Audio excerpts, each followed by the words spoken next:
بسم اللہ الرحمن الرحیم۔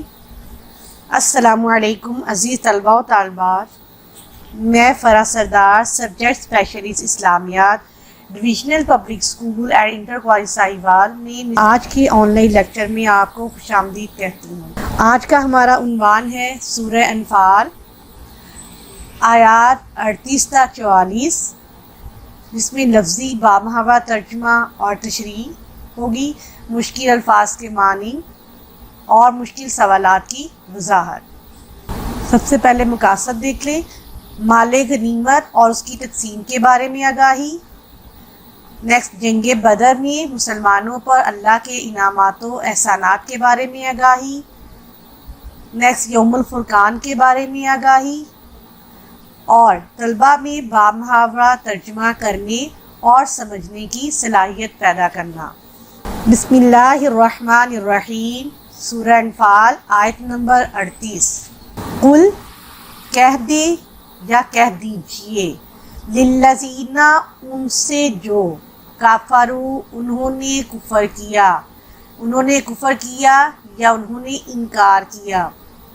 قل للذین کفروا، کافروں سے کہہ دے، ان اگر، ینتہوا، وہ باز آ جائیں، اگر وہ باز آ جائے، یغفر، معاف کر دیا جائے گا، لہم، انہیں، اگر وہ باز آ جائیں تو انہیں معاف کر دیا جائے گا، ما، جو، قد سلف، جو گزر چکا، وَإِن، اور اگر، یعودو، پھر وہی کرے، فقد، تو تحقیق، مضت، گزر چکی، سنت، طریقہ، روش، الاولین، پہلے لوگ یا پہلے لوگوں کا، اور اگر پھر وہی کرے تو تحقیق پہلوں کی روش گزر چکی ہے۔ اس آیت مبارکہ میں کفار کے بارے میں کہا جا رہا ہے کہ آپ لوگ کفار سے کہہ دیں کہ اگر وہ باز آ جائے تو انہیں معاف کر دیا جائے گا جو گزر چکا ہے، اور اگر وہ پھر وہی کرے تو تحقیق پہلوں کی روش گزر چکی ہے، یا پہلوں کا طریقہ جو ہے وہ گزر چکا ہے۔ یعنی غزوہ بدر میں شکست فاش سے دوچار ہو جانے کے بعد اگر پھر کافر اپنی سرکشیوں میں، اپنی حرکتوں سے باز نہیں آئیں گے تو ان کے ساتھ وہی سلوک ہوگا جیسا کہ پہلے انبیاء کرام کی امتوں کے ساتھ ہوا۔ پہلی امتوں کے حالات یہ بار بار سن چکے ہیں کہ انہیں اچھی طرح معلوم ہے، کفار یہ اچھی طرح جانتے ہیں کہ جن لوگوں نے انبیاء کرام کی نافرمانی کی تھی، پیغام خداوندی کو جھٹلایا تھا، تو عذاب الہی نے انہیں گھیر لیا اور وہ نیست و نابود ہو گئے۔ تو دوسروں کی عبرت کے لیے تاریخ میں صرف ان کا نام اور انجام باقی رہ گئے۔ ان کا نقشہ دکھا کر تنبیہ کی جا رہی ہے کہ اگر ان لوگوں کی روش بھی ایسی رہی، ان لوگوں نے یعنی کفار نے بھی ایسا کیا، اپنی حرکتوں سے باز نہ آئے، نبی کی نافرمانی کی، اللہ کے احکامات کو نہیں مانا، تو ان کافروں کا بھی انجام وہی ہوگا جو پہلے لوگوں کا انجام ہوگا۔ ان کے ساتھ بھی ویسا ہی سلوک ہوگا جو پہلے لوگوں کے ساتھ ہو چکا ہے یا پہلے لوگوں کے ساتھ گزر چکا ہے۔ نیکسٹ آیت نمبر 39۔ وَقَاتِلُوهُمْ، اور ان سے جنگ کرو، حتیٰ، یہاں تک کہ، لا، نہیں، تکونا، رہے، فتنۃ، کوئی فتنہ، وَقَاتِلُوهُمْ حتیٰ لا تکون فتنہ، اور ان سے جنگ کرو، ان سے مراد یہاں پہ کفار ہیں، اور کفار سے جنگ کرو یہاں تک کہ کوئی فتنہ نہ رہے، وَيَكُونَ، اور ہو جائے، الدین، دین، کلہ، سب یا سارے کا سارا، للہ، اللہ کا، وَيَكُونَ الدین کلہ للہ، اور دین جو ہے وہ سب اللہ کا ہو جائے، فَإِن، پس اگر، انتہوا، وہ باز آ جائے، اگر وہ باز آ جائیں، فَإِنَّ تو بے شک اللہ اللہ تعالیٰ بما جو یعملون وہ کرتے ہیں بصیر دیکھنے والا ہے یا دیکھ رہا ہے.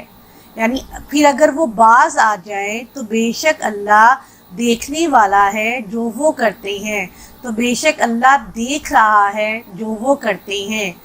اس آیت مبارکہ میں کفار سے جنگ کرنے کا حکم آیا ہے. اور کب تک جنگ کرنے کا حکم ہے؟ جب تک کہ فتنہ باقی نہ رہے، فتنہ نہ رہے. فتنہ کیا ہے؟ فتنہ ایک وسیع مفہوم رکھتا ہے. یہاں پہ ہم جسٹ شارٹ فارم میں آپ کو کلیئر کر دیتے ہیں کہ فتنہ بیسیکلی اس کا میننگ کیا آتا ہے، اس کا مفہوم کیا ہے.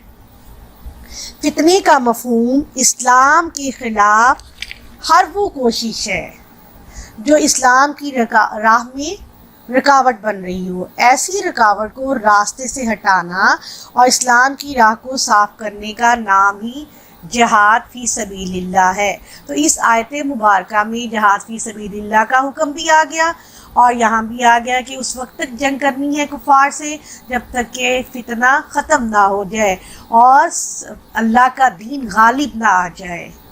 اور دوسرا کیا ہے کہ اگر پھر بھی وہ باز نہیں آتے، یعنی جنگ کرتے ہیں تو پھر بھی وہ اللہ کے احکامات کی نافرمانی کرتے ہیں اور اسلام کے راہ میں اسلام کے راستے میں رکاوٹیں پھیلاتے ہیں، تو اگر یہ پھر بھی باز نہیں آتے تو اللہ تعالیٰ ان کے کاموں کو دیکھ رہا ہے جو وہ کرتے ہیں، کہ اللہ کو ان کی ہر عمل کی خبر ہے جو کفار کرتے ہیں. نیکسٹ آیت نمبر 40. وَإِنْ اور اگر تولوا وہ منہ موڑ لیں وہ روگردانی کرے فَاعْلَمُوا تو جان لو اَنَّا کہ اللہ اللہ تعالی مولاکم تمہارا ساتھی ہے، تمہارا حمایتی ہے. نعمہ خوب المولا ساتھی ہے، حمایتی ہے. وَنِعْمَ اور خوب کا مطلب ہوتا ہے کہ بہت اچھا. النصیر مددگار ہے یا مدد کرنے والا ہے. اور اگر وہ منہ موڑ لیں یعنی کفار منہ موڑ لیں تو جان لو کہ اللہ تمہارا ساتھی ہے، تمہارا حمایتی ہے. کیا خوب حمایتی ہے، ساتھی ہے، اور کیا خوب مددگار ہے. یعنی اگر یہ لوگ اب بھی نہیں مانتے تو نہ مانیں، یہ تمہارا کچھ بھی بگاڑ نہیں سکتے. جس طرح اللہ نے غزوہ بدر میں تمہاری سرپرستی اور مدد کی ہے، آئندہ بھی ان کے مقابلے میں اللہ تعالیٰ تمہاری مدد کرے گا، تمہارا ساتھ دے گا. اور اللہ سے بڑھ کر اچھا سرپرست، اچھا حمایتی، اچھا مددگار اور کون ہو سکتا ہے. آیت نمبر 41. اور اعلموا تم جان لو انما جو کچھ تم غنیمت لو من سے شیئن کوئی چیز یا کسی چیز. وَاعْلَمُوا أَنَّمَا غَنِمْتُم مِّن شَيْءٍ اور جان لو کہ تم جو کچھ کسی چیز سے غنیمت لو، یعنی کوئی چیز کفار سے غنیمت کے طور پر تمہیں حاصل ہو. فَأَنَّ سو للہ اللہ کے لیے ہے، اللہ کے واسطے خمسہ اس کا 5واں حصہ، وللرسولی اور رسول کے لیے ہے تو اس کا 5واں حصہ اللہ کے لیے اور رسول صلی اللہ علیہ وآلہ وسلم کے لیے. اور لذی القربیٰ قرابت داروں کے لیے یعنی رشتہ داروں کے لیے، والیتامیٰ اور یتیموں کے لیے، والمساکین اور مسکینوں، وابن السبیل اور مسافروں کے لیے. یعنی کہ اس کا 5واں حصہ اللہ کے لیے اور رسول صلی اللہ علیہ وآلہ وسلم کے لیے، ان کے قرابت داروں کے لیے. ان کے قرابت دار یعنی آپ صلی اللہ علیہ وآلہ وسلم کے قرابت دار یعنی رشتہ دار، اور یتیموں اور مسکینوں اور مسافروں کے لیے. ان اگر کنتم تم ہو آمنتم ایمان رکھتے، یعنی اگر تم ایمان رکھتے ہو، کس پر ایمان رکھتے ہو؟ باللہ اللہ پر. اگر تم اللہ پر ایمان رکھتے ہو، وما اور جو انزلنا ہم نے نازل کیا،